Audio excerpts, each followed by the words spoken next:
नमस्कार दोस्तों, आप सभी लोगों का आपके अपने YouTube channel science with education पर बहुत बहुत स्वागत और अभिनंदन करता हूं। आशा करते हैं आप सभी लोग स्वस्थ होंगे, मस्त होंगे और अपनी तैयारी को बहुत अच्छी तरीके से कर रहे होंगे। पिछली क्लास में हम लोग पढ़े थे मकर रेखा के बारे में और आज की क्लास में हम लोग पढ़ेंगे देशांतर रेखा या लॉन्गिट्यूड लाइन के बारे में। तो बिना किसी देरी के हेडिंग डालिए देशांतर रेखा।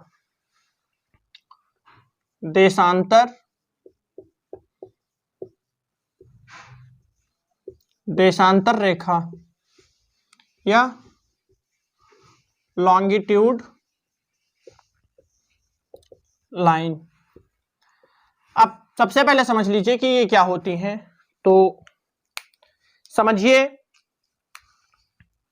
कि ये ऊर्ध्वाधर रेखाएं होती हैं। सबसे पहला पॉइंट लिखिए, ये ऊर्ध्वाधर रेखाएं होती हैं। मतलब ये रेखाएं जो होती हैं ग्लोब पर, यही मतलब खड़ी वाली जो लाइन होती हैं यही देशांतर रेखाएं होती हैं या ऊर्ध्वाधर रेखाएं होती हैं। अब यहां से समझिएगा,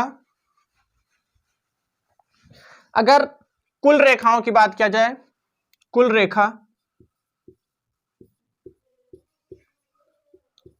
की अगर बात किया जाए तो ये 360 होती हैं।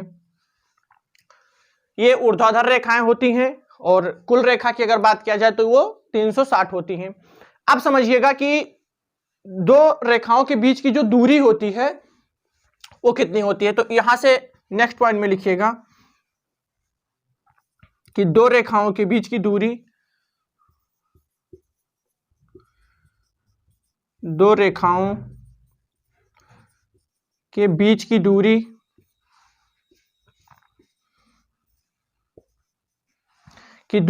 सबसे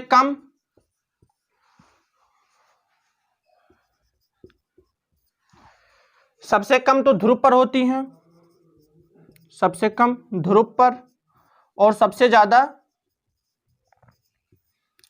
ज्यादा भूमध्य रेखा पर,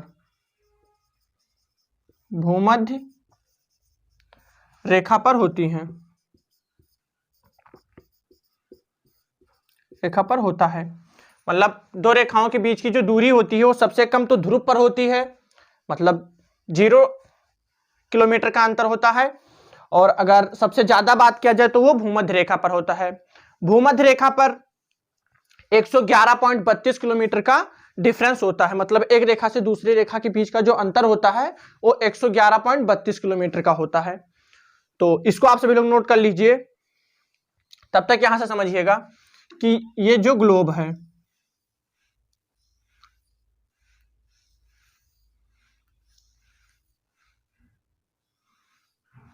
ये ग्लोब है, तो ये ध्रुव है, तो यहां पर सभी लाइनें आकर आपस में मिलती हैं, इसीलिए यहां पर 0 किलोमीटर का अंतर होता है। और ये भूमध्य रेखा, और इस पर मतलब भूमध्य रेखा पर 111.32 किलोमीटर का अंतर होता है। यहां पर सबसे कम इसलिए होता है क्योंकि यहां पर सभी लाइनें आपस में मिलती हैं, इसलिए यहां 0 किलोमीटर और भूमध्य रेखा पर 111.32 किलोमीटर का अंतर होता है। तो आप सभी लोग इसको नोट कर लीजिए।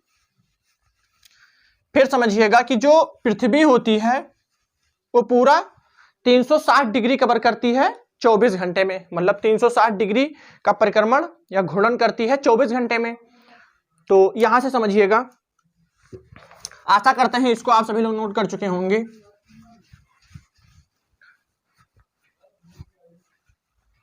अब यहां से समझिएगा कि जो पृथ्वी होती है वो टोटल 360 डिग्री घूमती है 24 घंटे में, और 24 घंटे में और 1 घंटे में 60 मिनट होता है। तो इसको 60 से मल्टीप्लाई किया जाए तो ये 6 बार में और ये 4 बार में, मतलब 1 डिग्री घूमने में 4 मिनट का समय लेती है पृथ्वी। मतलब 1 डिग्री पृथ्वी को घूमने में 4 मिनट का समय लगता है। तो यहां से इसको नोट कर लीजिए।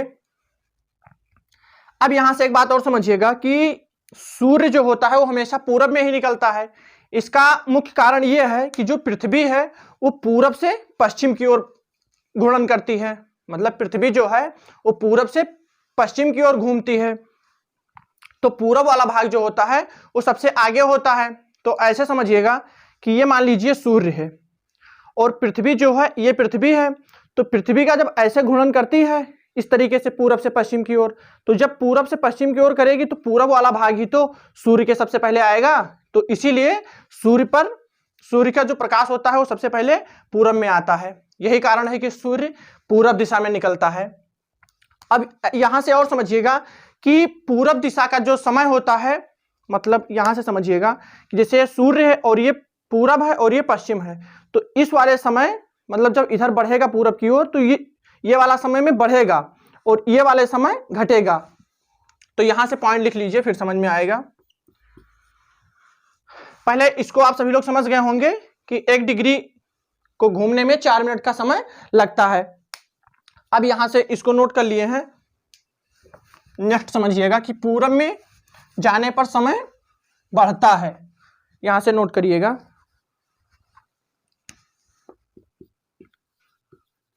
पूरब में जाने पर समय जो होता है वो हमेशा बढ़ता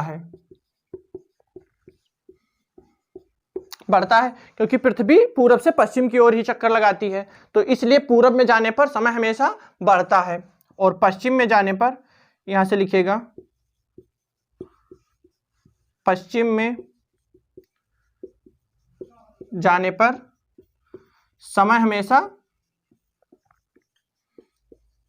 समय जो होता है वो हमेशा घटता है।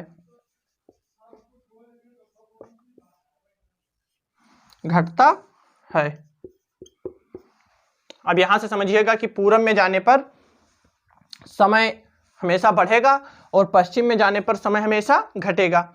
अब यहां से एक पॉइंट और नोट करिएगा कि देशांतर रेखा को, पहले इसको नोट कर लीजिए फिर हम लोग समझेंगे नेक्स्ट पॉइंट की ओर।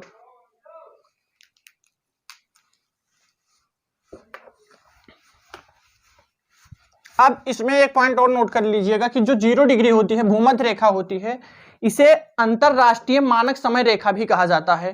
तो इसमें एक पॉइंट नोट कर लीजिए कि जो 0 डिग्री होता है इसे अंतरराष्ट्रीय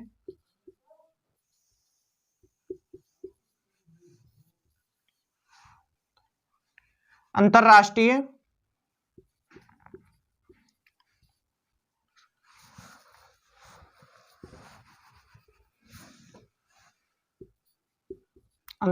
मानक समय रेखा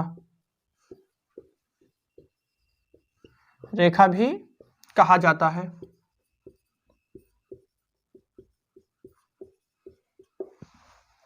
जो 0 डिग्री लाइन होती है या भूमध्य रेखा होती है उसे अंतरराष्ट्रीय मानक समय रेखा भी कहा जाता है।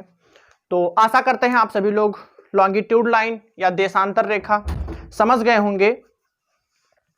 तो इस क्लास में बस इतना ही, और अगली क्लास में हम लोग पढ़ेंगे अंतरराष्ट्रीय मानक समय रेखा के बारे में। तो आपको क्लास कैसे लगी कमेंट बॉक्स में जरूर बताएं, और आप सभी लोगों से निवेदन करता हूं कि क्लास को अपने सभी दोस्तों में शेयर करें, सब्सक्राइब करें और लाइक करें। बेल आइकन प्रेस करना ना भूलें, जिससे कि हमारे क्लास का जो नोटिफिकेशन होता है वो आप सभी लोगों तक सबसे पहले पहुंचे और अपनी तैयारी को बहुत बेहतरीन तरीके से बना पाएं। तो मिलते हैं अगली क्लास में एक नए जोश और नए उमंग के साथ। तब तक के लिए जय हिंद, जय भारत।